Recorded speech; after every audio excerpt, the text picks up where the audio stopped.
Hello everyone. Welcome to the lecture series on computer organization and architecture. In this lecture series, we are discussing the concept of pipeline. In this lecture, we are going to discuss the concept of pipeline with the objective of understanding the concept in terms of computer organization and architecture scenario, where we are having a single CPU, a processing unit, and we have multiple instructions in the program. Now, how this practical scenario will be implemented in the computer system scenario where parallel processing can be done when we are executing one program, this will be studied in this lecture. So again, in this lecture, we are going to understand the different concepts of constructing instruction pipeline. We are going to discuss how an instruction can be divided into smaller tasks or subtasks and steps, and how each step can be overlapped to construct one pipeline or do parallel operation. Next, we are going to explain the different stages of the instruction pipeline. That means if we are having a 5-stage instruction pipeline, then what are the stages what are the stage of this instruction pipeline, how each stage is different from the other, what are the hardware that is used for each stage, we are going to understand here. We are going to analyze the pipeline execution for each instruction stage and how each stage can be overlapped with respect to the clock signal or in time.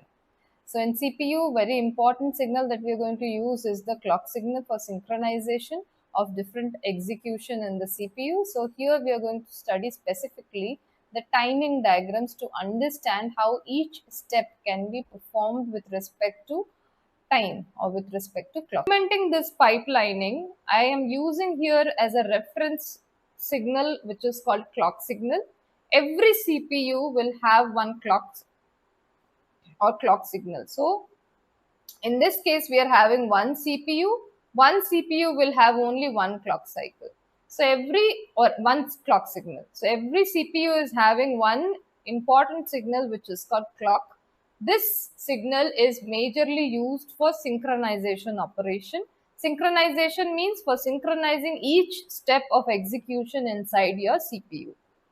Now, how this operation or how this clock cycle is used for synchronization means for every clock cycle, that means suppose the clock cycle means the clock time period. Suppose the clock time period is for, say, suppose example, it is 1 second. So clock cycle 1 is of duration 1 second, clock cycle 2 is again of duration 1 second, 3 is of again 1 second, 4 is again of 1 second, 5 is again of 1 second. So each of these cycles of clock are equal time period, and each of the steps of execution are done in equal steps with the clock signal. Clear? Now, for instruction number 1, for every instruction we have divided this in 5 steps. In the previous slides we have discussed that the 5 steps are fetch, decode, execute, memory and write back. So instruction 1 will have this cycle starting. So in clock cycle 1, first step, we are going to do fetch. That means we are going to read this instruction 1.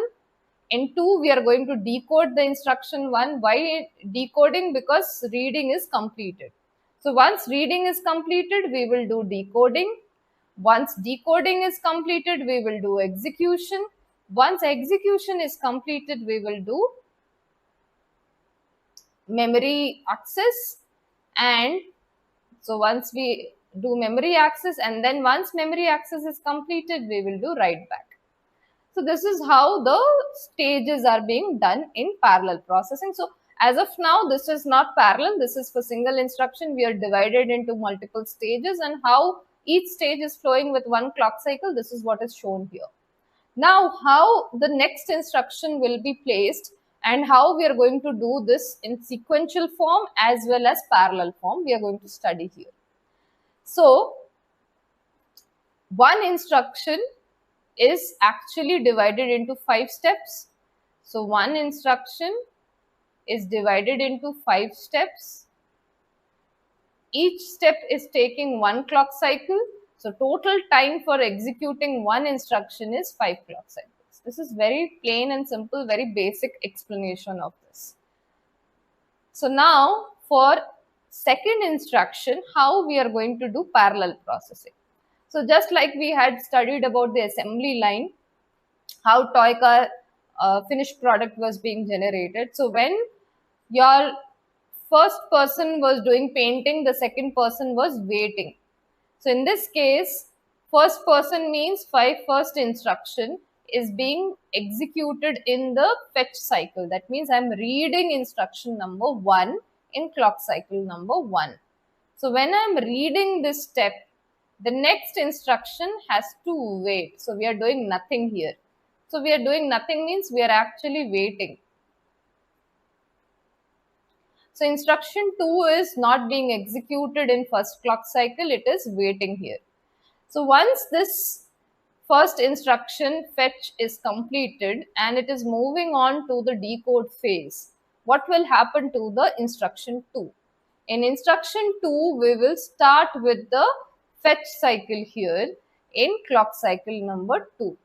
So in clock cycle 2, once this instruction fetch has already completed for first instruction, the decode stage will start, and as the decode stage of instruction 1 has already started, then your memory read cycle, that means I can now start with reading the second instruction in the lineup.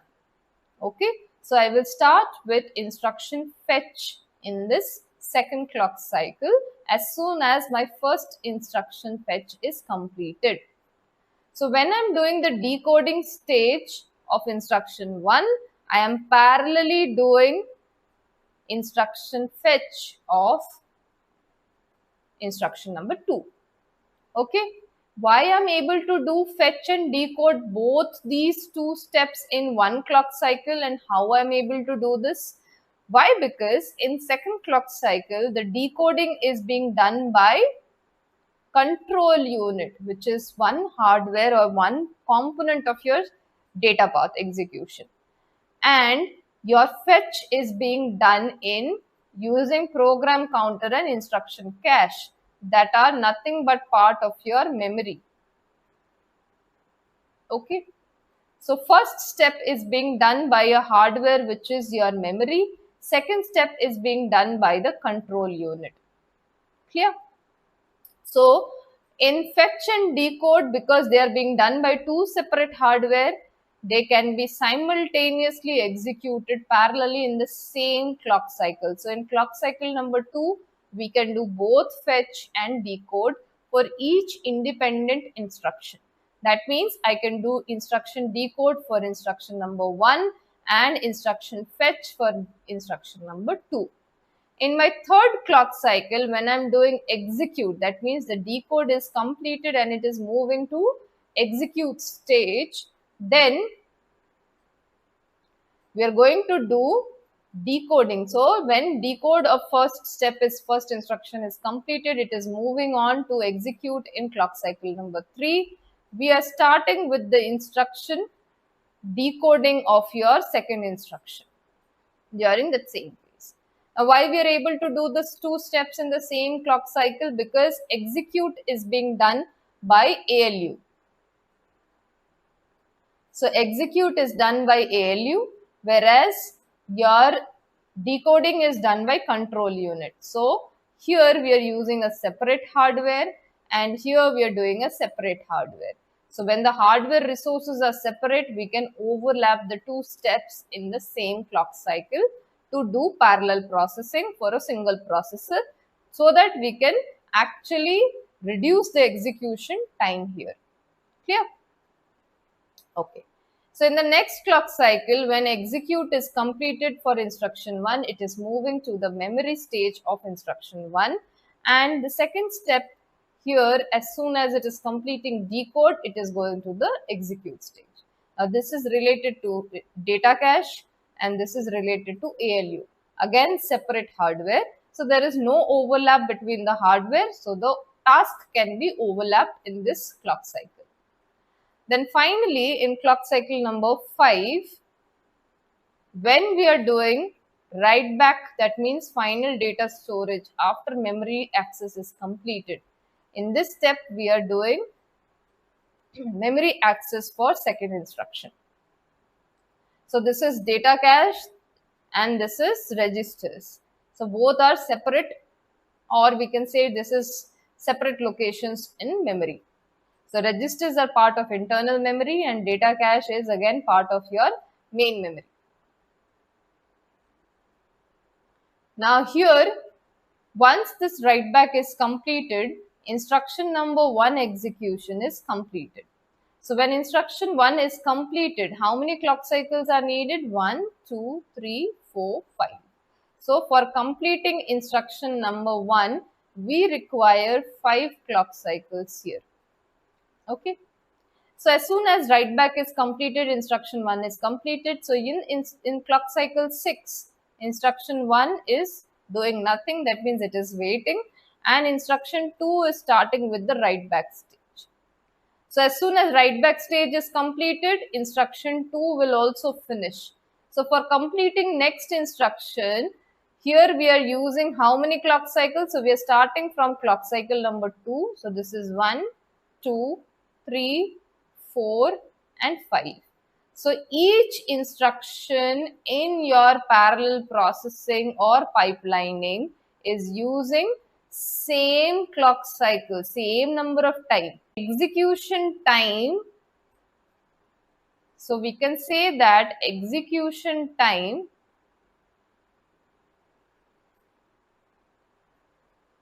per instruction is same for all the instructions in pipeline or parallel execution. That means they are going to use same 5 stages means 5 clock cycles. 4 stages means 4 clock cycles. 3 stages means 3 clock cycles. So which is very plain and simple logic here. But now if I want to say total 2 instructions.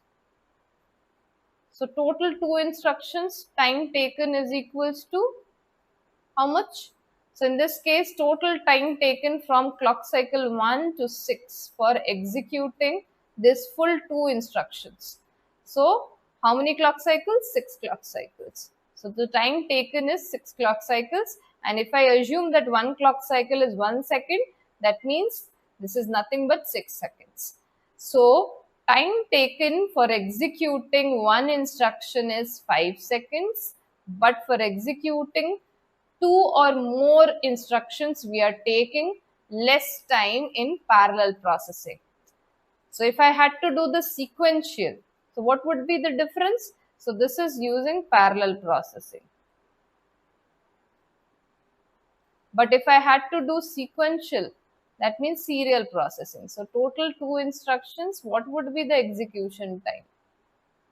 So if I had to do this sequential, then we would be doing this 2 instructions in same time slots. That means one instruction is 5 cycles. Then second instruction will also be 5 cycles. So total time taken would be 10 clock cycles. And if each clock cycle is 1 second, then it would be equal to 10 seconds. Okay. So we can understand here with this example that sequential execution is taking more time. So 10 seconds is greater than 6 seconds here. So this is taking less time.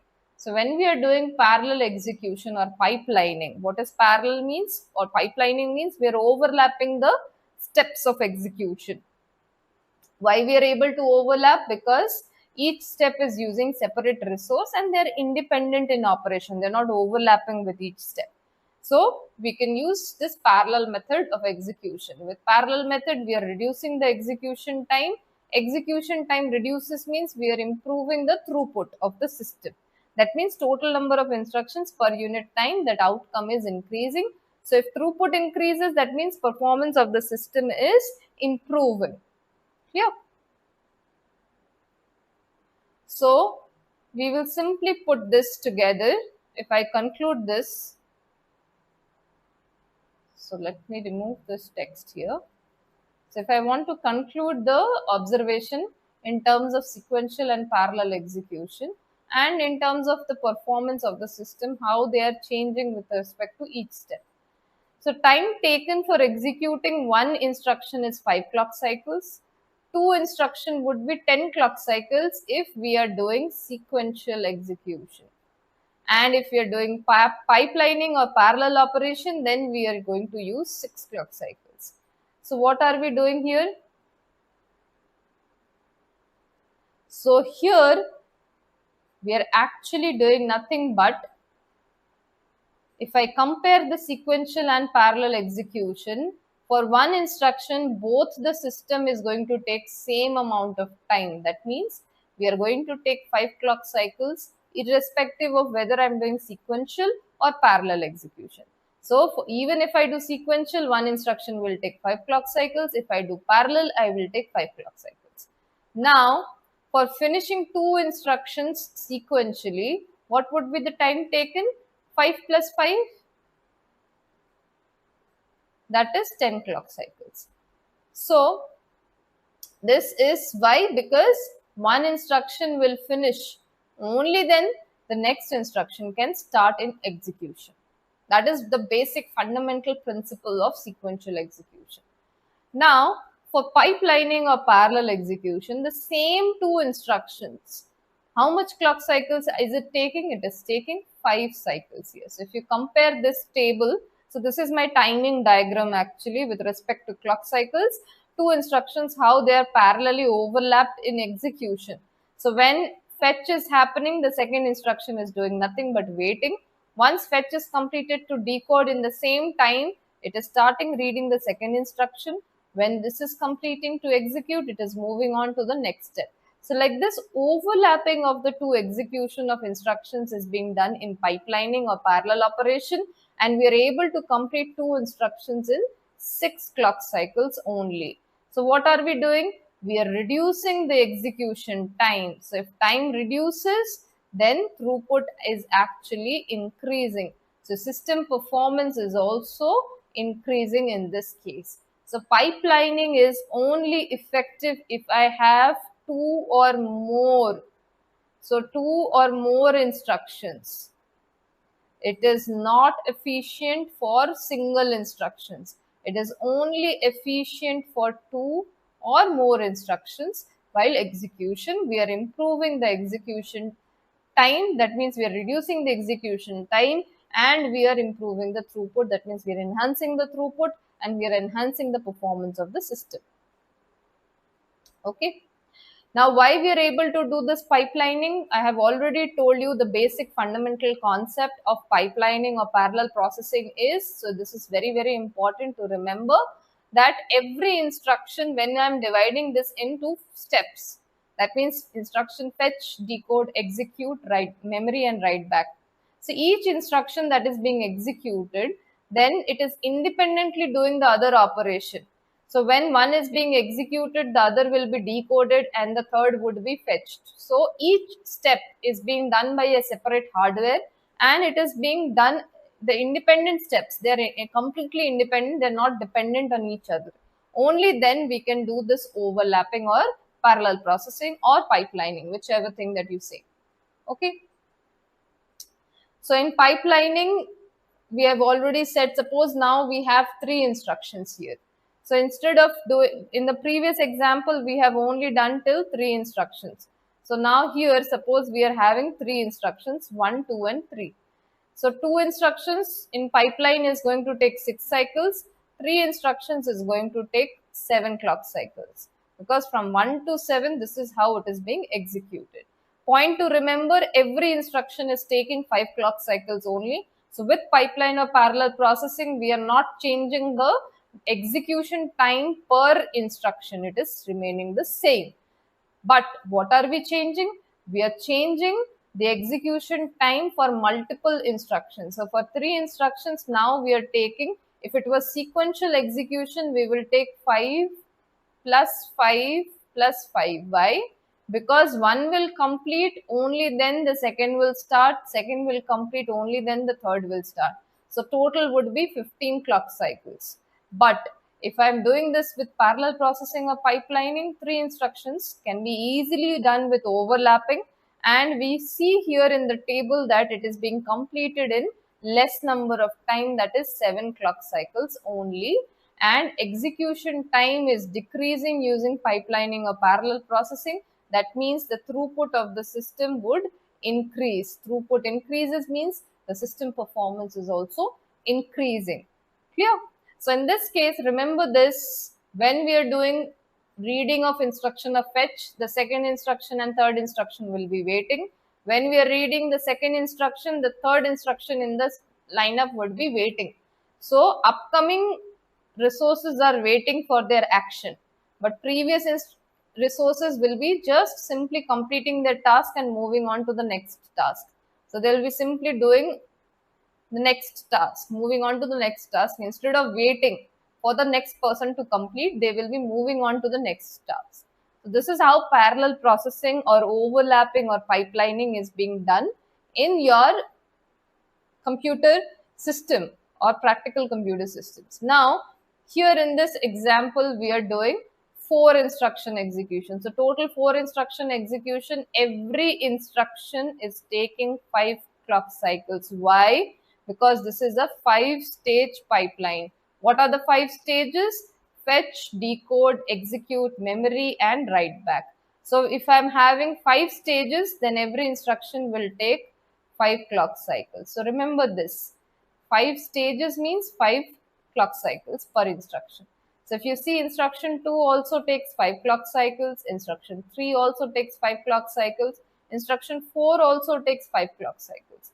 But so in sequential execution, if we are doing this, so this would be, I will complete the first instruction, only then I can start with the second instruction. Second instruction completed, only then I can start with the third instruction. Third instruction completed, only then I can start with the fourth instruction. So total number of cycles is 20 clock cycles for sequential execution of 4 instructions in this program.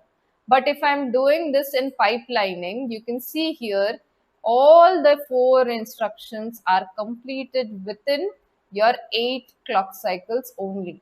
So with pipeline, instead of using 20 clock cycles, I'm using less, very nominal clock cycles here. So I'm increasing the throughput. Why? Because the execution time of the program is significantly reducing. So we are increasing the throughput of the system. Throughput of the system increases means performance of the system increases. So the benefit, major benefit of doing parallel processing or pipelining is increase in the throughput of the system. What is throughput? Throughput is nothing but total number of instructions. So in this case, instruction count divided by the total execution time. Okay. So total number of instructions is instruction count divided by total number of time taken for executing. So with this, we come to the conclusion or the summary or end of the session, where we have understood what is pipelining, the concept of pipelining. So if I want to define the pipelining technique for computer system or computer organization and architecture subject from this perspective, pipelining is nothing but a technique of execution of instructions in a program, which is used by single CPU or single processors or single processing unit to improve the system performance. How we are improving the system performance? By reducing the execution time, we are improving the throughput. So we are improving the throughput means we are improving the system performance. Clear? Next, how we are able to do this pipelining full execution? We are able to do this execution with the help of parallel processing. Now, what is the concept of doing parallel processing? We are dividing every instruction into smaller steps so that we can do this by overlapping. So what are the smaller steps? The smaller steps are fetch, decode, execute, memory access, and write back. And for each instruction, so this is instruction 1, every instruction number of stages is equal to number of clock cycles. So one instruction execution time So one instruction execution time would be 5 clock cycles here, 5 cycles. So if I have here 4 stages, then this would be actually 4. If I have here 3 cycles, then this would be 3. If I have 6 cycles, 6 stages, then this would be 6. 7 stages means 7. So you have to understand the number of stages that I am dividing the instruction, that will denote the execution time of every instruction in the pipeline. Clear? So for sequential execution, every step will be done sequentially. That means once fetch is complete, then only decode. Once decode is complete, then only execute. Once execute is complete, only then memory access. And once memory access is completed, only then we can do write back. So this is one step at a time. Now for pipelining, we are doing overlapping of the different stages with the clock cycle. So overlapping means with every clock cycle, I am actually overlapping the individual steps so that they can be done in less amount of time. Why we are able to do this overlapping? Why? Because every step is being done by a separate hardware. Who is doing this fetch? The fetch is being done by instruction cache and using program counter. Decode is being done by control unit. Execute is done by ALU. Memory is part of your memory resource, and write back is the registers, which is part of your internal memory. Okay. Now, why pipeline is needed actually? So pipeline is very important concept if we want to understand that we have only one CPU. So we have limited resources here. We have only one processing unit and we have many instructions. So we have many instructions, multiple instructions or millions of instructions in the program.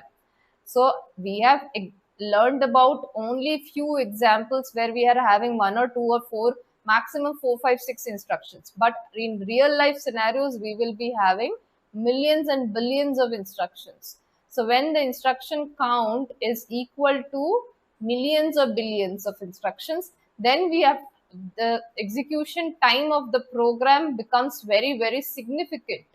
So for this huge number of instructions, the execution time also becomes huge if we are doing sequential execution. So in order to reduce this waiting time or extra time of execution, we are using this pipelining concept so that we can reduce this execution time by overlapping the steps of execution, because we are not sharing the hardware during each step. Every step is being done by a unique hardware, and that hardware can do that operation independently. Okay. So with this parallel execution, we are actually improving the throughput and overall system performance. Now, CPU can handle instructions more efficiently. Why? Because in this case, parallel processors means we are using separate hardware. Separate hardware, there is no overlap. There is no overlap means they can be done independently, and we are reducing this execution time. That means we are improving the system performance. And main thing to remember with this parallel execution or pipeline is the execution time for single instruction is not changing, but the system throughput is definitely changing. So when we are having single instructions, only one instruction, so the time is not changing. But when we have multiple instructions, that means instruction count is almost equivalent to millions and billions of instructions. Million means 10 to the power 6, billion means 10 to the power 9. So when we have millions and billions of instructions, then the system throughput and execution time becomes very, very important. Okay. So with this we come to an end of today's session, where we have discussed the concept of pipeline, how pipeline is coming in terms of our practical example, and we have discussed factory lineup, where we have taken the example of assembling of a toy car, and how every person is actually a resource which is doing a unique task independent of each other, and how sequential execution will take more amount of time and parallel execution is going to take less amount of time. With this, we have learnt about the concept of pipelining in instructions, the different stages of instructions with which we can build our pipeline timing diagram or timing table. And for doing this pipeline operation, clock signal is very, very important, because clock signal is synchronizing each stage of operation. And with this division of stages, we are able to do overlapping of different stages, because different stages are using unique hardware, and each of this hardware is not being shared. So they're able to do their own task, because the tasks are also unique and the hardware is also unique. So we can easily overlap in the next clock cycles. And so we are actually overlapping the stages of operation and instruction execution. And with this, we are able to improve the throughput by reducing the execution time for the main program, not for the single instruction. So every instruction is going to take the same amount of time for completing one instruction, but more than one instruction will take more amount of time for sequential, but for parallel or pipelining, it is going to take less amount of time. So throughput increases for pipeline, and throughput increases means system performance increases. So we come to an end of this pipeline session. And I think with the end of this session, you are now able to understand the concept of pipeline. You are able to analyze different scenarios for pipeline, how sequential and parallel execution is being done, the difference between the two, and you will be able to define what is pipeline operation as a whole. Thank you.